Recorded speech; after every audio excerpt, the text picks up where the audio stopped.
नमस्कार प्रिय मित्रों, धनु राशि वाले जातकों के लिए फरवरी 2024 किस प्रकार से रहने वाला है, आज मैं इस वीडियो के माध्यम से आपको संपूर्ण जानकारी देने वाला हूं। आपका गुरु कैसा रहेगा, आपका राहु कैसा रहेगा, गोचर में सूर्य के क्या परिणाम मिलेंगे, बुध के क्या परिणाम मिलेंगे, मंगल क्या परिणाम देने वाला है, किस प्रकार से आपका यह फरवरी माह जाने वाला है, संपूर्ण जानकारी और साथ में जो उपाय आपके जीवन को आध्यात्मिक और सांसारिक उन्नति के लिए अग्रसर करेंगे। तो देखते रहिए अंत तक यह वीडियो। मैं हूं ज्योतिषाचार्य आकाश, आप देख रहे हैं नक्षत्र।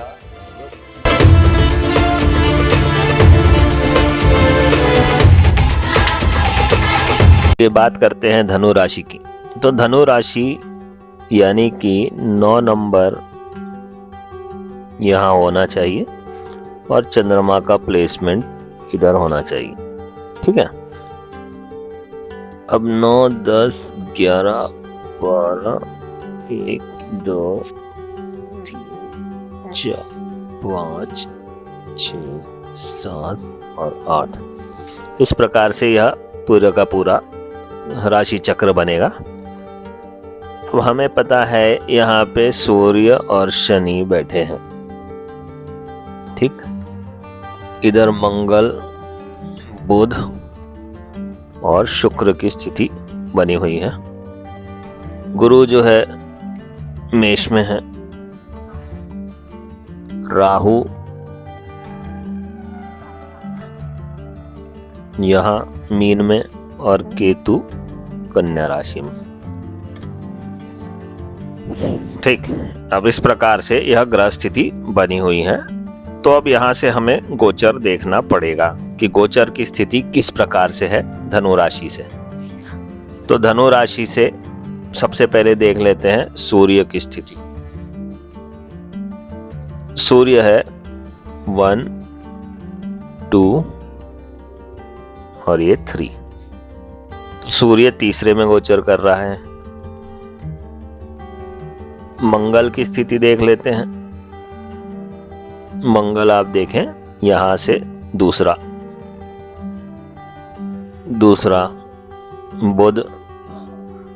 बुध भी दूसरा। देखिए धनु को गिनेंगे 1 और मकर में जाएंगे तो 2। तो उसी प्रकार से शुक्र की स्थिति देखते हैं। शुक्र भी द्वितीय है, मतलब राशि से द्वितीय। गोचर में यह स्थिति देखना बहुत आवश्यक होता है और इसी के आधार पर बहुत सारी बातें बताई जाती है, फलित बताया जाता है। अब देख लेते हैं गुरु की स्थिति। गुरु 1, 2, 3, 4, 5। गुरु पंचम में गोचर कर रहा है। शनि जैसा सूर्य के साथ बैठा हुआ है तो तृतीय में गोचर कर रहा है। राहु मीन में है तो यह चौथे में हो गया और केतु जो है यह दशम में गोचर कर रहा है। इस प्रकार से ग्रहों की स्थिति है और गोचर की स्थिति धनु राशि वालों की हमें पता चलती है। अब इस प्रकार से देखने के उपरांत ही हम राशिफल बताया जा सकता है और सूर्य का गोचर जो है उसको आगे देख करके मासिक राशिफल बताते हैं। अब यहां इस चार्ट में देखते हैं, सूर्य आप देखिए कुंभ का है। सूर्य ये देखिए यहां ये कुंभ का है, 3 डिग्री का है, 3 डिग्री 32 मिनट धनिष्ठा नक्षत्र में है। तो अभी फिलहाल तो यह मंगल के नक्षत्र में है। धनिष्ठा का स्वामी जो होता है वह मंगल होता है। फिर उसके बाद जाएगा यह शतभिषा में, जिसका स्वामी हो जाता है राहु। बाकी अन्य ग्रहों की स्थिति इसमें दिख रही है। मंगल जो है यह मकर में बैठा हुआ है, बुध मकर में है, गुरु मेष में है और सबके नक्षत्र कौन कौन से हैं डिग्री के अनुसार वह भी देख लेते हैं। तो ज़्यादा परिवर्तन नहीं होने वाला है फरवरी के अंत तक। तो हम अब बात करते हैं कि फलित किस प्रकार से होगा। जब भी हम मासिक राशिफल देखते हैं तो हमें सूर्य का गोचर ही देखना आवश्यक रहता है, इसलिए सूर्य का ज़्यादा इम्पोर्टेंस रहेगा। बाकी तो मंगल अगर आपकी महादशा अंतर्दशा चल रही होगी या बुध की आपकी महादशा अंतर्दशा चल रही होगी तो मंगल, बुध, शुक्र इनको देखने की ज़रूरत पड़ती है, परंतु मैक्सिमम जो है सूर्य के जो फल रहते हैं उसके आधार पे सब हो जाता है। तो अब बात करते हैं कि भाई किस प्रकार से रिजल्ट हमें मिलेंगे। तो आप देखिए, शुक्र, बुध और मंगल, तीन प्लैनेट तो वैसे ही सेकंड हाउस में बैठे हैं। तो सेकंड हाउस अगर ज़्यादा पावरफुल हो जाता है तो धनदायक होता है। यह धनदायक, परिवार में वृद्धि दिखाता है।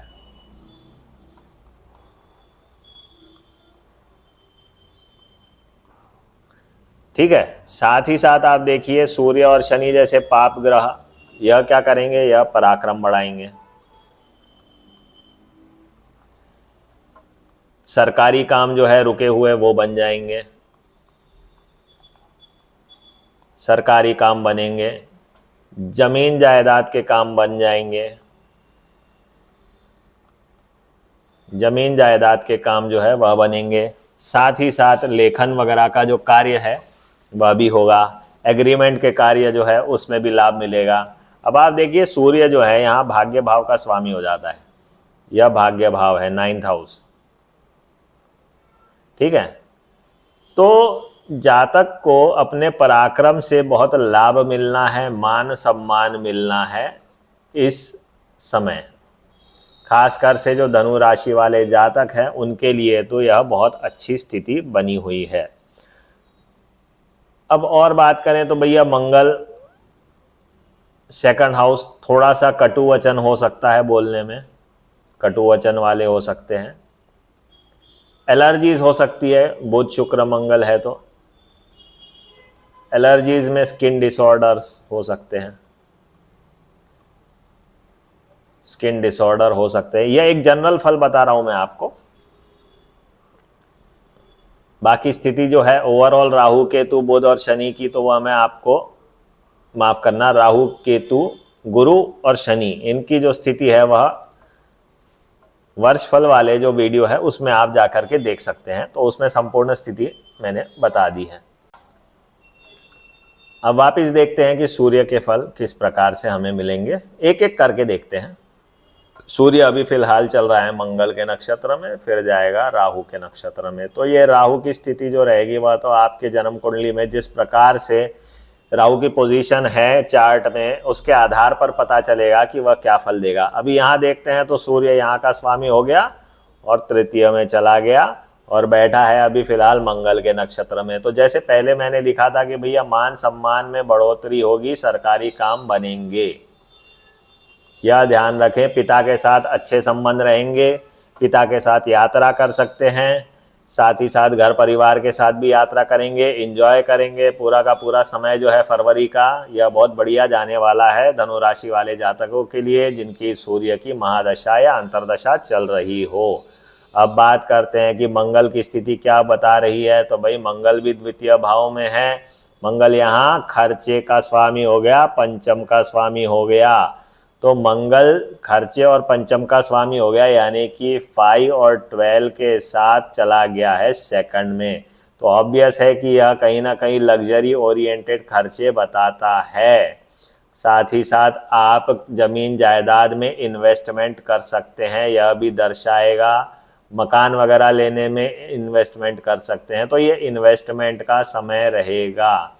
साथ ही साथ संतान के ऊपर भी खर्च वाली संभावना यह बताता है। 5 और 12 है तो लव अफेयर्स में भी खर्चे हो सकते हैं, बड़े बड़े गिफ्ट देने के चक्कर में आपके पैसे खर्च हो सकते हैं। अब बात करते हैं बुध की। तो बुध देखिए, बुध कहाँ का लॉर्ड हो गया, बुध हो गया दशम का लॉर्ड और हो गया 7th का लॉर्ड, यानी कि यह हो गया आपका विवाह स्थान और पार्टनरशिप का स्थान। यह हो गया आपका प्रोफेशन वाला भाव। प्रोफेशन वाले भाव को भी आप देखें तो दोनों तरफ से यह आपके लिए लाभकारी सिद्ध हो रहा है, यानी कि 7, 10 और 2 इसका इन्वॉल्वमेंट हो रहा है। तो यानी कि व्यापार में आपको लाभ, साथ ही साथ व्यापार के साथ साथ आपको पदोन्नति की पूरी संभावनाएं पदोन्नति की पूरी संभावना है, धनदायक समय, तो हर तरीके से यह बढ़िया ही रहने वाला है। बुध की अगर महादशा अंतरदशा चल रही है तो अब बात करते हैं शुक्र की स्थिति। तो शुक्र क्या दर्शा रहा है देखते हैं। शुक्र यहाँ हो जाता है 6 का लॉर्ड हो जाता है और 11 का लॉर्ड हो जाता है, और यह भी सेकंड में चला गया। तो 6 का लॉर्ड, 11 का लॉर्ड और सेकंड में प्लेसमेंट हो गया है, तो यह भी बहुत धनदायक स्थिति बना रहा है। साथ ही साथ परिवार में वृद्धि, स्त्री के साथ अच्छे संबंध, साथ ही साथ आप देखेंगे कि भैया आप टेक्निकल भी आपको नॉलेज अच्छा बढ़ेगा इस समय। आपके आर्टिस्टिक रुचि बढ़ जाएगी। जो आर्टिस्टिक काम में जुड़े हुए हैं तो उनका जो मानसिक बल है वो बहुत अच्छा रहेगा, और वो ऐसी ऐसी चीज़ें इमेजिनेशन करके बनाएंगे जो बहुत दुर्लभ हो सकती है, या बहुत उनके कार्य क्षेत्र में ऐसी जो संभावनाएं कोई नहीं कर सकता, वह कार्य आप करने वाले हैं।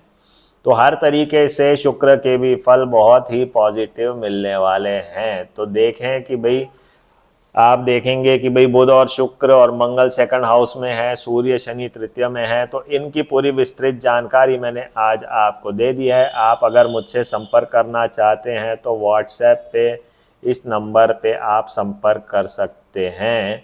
और अगर आपको रुद्राक्ष चाहिए, रत्न चाहिए, और आपको किसी प्रकार की समस्या है जिसका आप हल ज्योतिष के माध्यम से करवाना चाहते हैं, तो भी आप हमसे संपर्क कर सकते हैं।